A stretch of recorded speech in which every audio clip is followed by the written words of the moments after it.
Port Charles has never been a city for the faint of heart, but the chaos that's about to erupt will leave even the strongest reeling. General Hospital spoilers reveal that Ava Jerome and Rick Lansing are about to ignite a dangerous scheme that will send shockwaves across town, destroying bonds that once seemed unbreakable. As May's sweeps kick into high gear, lives will be shattered, alliances will crumble, and Molly Lansing Davis will make a devastating decision that will change her family's future forever. After months of feeling like she's losing her grip on power, Ava Jerome is desperate.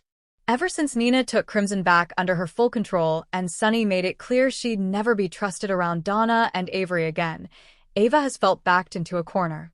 She needed leverage. She needed an ally who was just as slippery as she was, and Rick Lansing fit the bill perfectly. Rick, ever the opportunist, had been nursing his own grudges. Once a respected legal eagle, Rick's reputation had been in shambles for years. He was tired of being the forgotten Lansing brother, tired of being seen as second-tier to Sonny Corinthos, and tired of watching Molly, his own daughter, pull away from him emotionally. When Ava floated the idea of a partnership, Rick listened. And when Ava whispered the word blackmail, Rick smiled for the first time in months.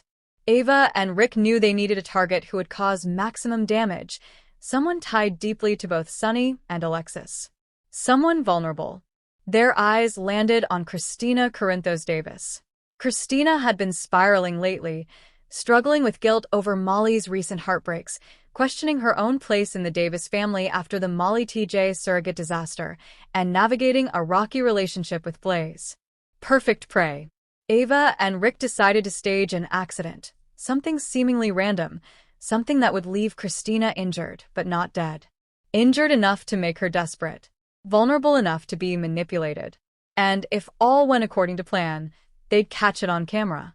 They would own Christina, and by extension, the entire Corinthos and Davis families. In the dead of night, Rick used his legal contacts to arrange for a faulty set of scaffolding to be erected outside Christina's volunteer center. Ava, anonymously, arranged a big donation to lure Christina there for a late-night event setup. Christina, always eager to do good, showed up, alone of course, excited and unsuspecting. As she reached for a box of supplies, the scaffolding above her groaned ominously. The camera that Rick had hidden nearby captured every second as the structure collapsed, sending heavy beams crashing down. Christina was struck on the shoulder and pinned under debris. She screamed for help, blood staining her shirt as she struggled to move. Across the street, Ava and Rick watched from the shadows, Rick holding the remote that controlled the scaffolding's trigger. "Got her," Rick whispered. Ava smirked coldly. Now the real fun begins. Meanwhile, Molly was already fraying at the edges. Her once-close bond with Christina had deteriorated into a tense, brittle relationship. Blaze's presence in their family orbit only deepened Molly's resentment. She blamed Christina for the surrogacy scandal, for stealing attention, for always making things about herself. And then there was her relationship with Rick. Rick had been trying to worm his way back into Molly's life ever since she became assistant district attorney. He wanted a connection, a chance to relive some semblance of fatherhood.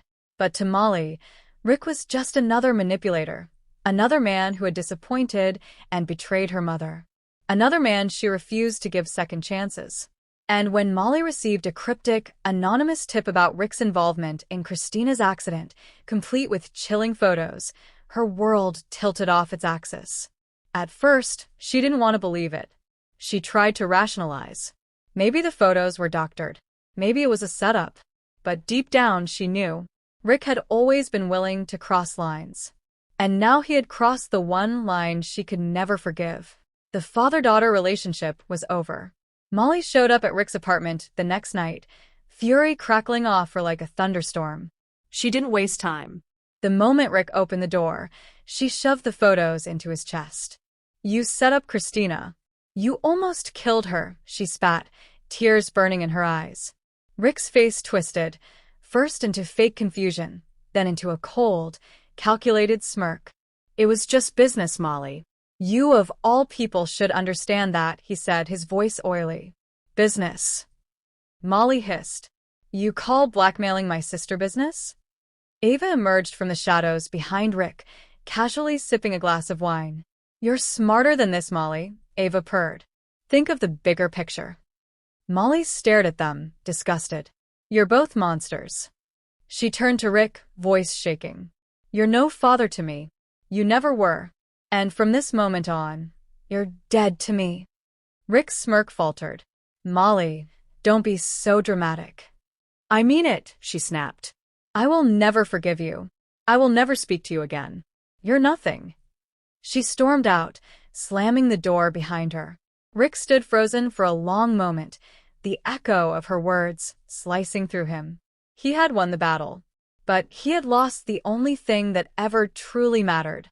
Word of Christina's accident and the subsequent blackmail attempt spread like wildfire. Sonny was livid. He stormed into Ric's office at the courthouse and smashed a chair across Ric's desk. "If you ever come near my family again," Sonny growled, "you won't walk away." Alexis, devastated, struggled with conflicting emotions. Ric was the father of one of her children, but he had crossed an unforgivable line. Blaze broke off her engagement to Christina, feeling too guilty for pulling her into the spotlight that made her a target. Molly threw herself into her work, filing ethics complaints against Ric, determined to see him disbarred. And Ava? Ava, as always, slipped through the cracks, untouched, unseen, and smiling. But for how long? Molly's decision to cut Ric out of her life set off a domino effect. Feeling isolated and humiliated, Ric decided he wasn't done with revenge. If he couldn't have a relationship with his daughter, he would burn down everything Alexis loved. And he had the perfect tool: Ava's secret recordings. Turns out, Ava had been a little too loose with her plotting, and Ric had been recording every conversation. Now Ric had a treasure trove of evidence he could use to bring down Ava, Alexis, and maybe even Sonny himself. And he had nothing left to lose. Port Charles was about to descend into chaos again, and this time, no one would be spared.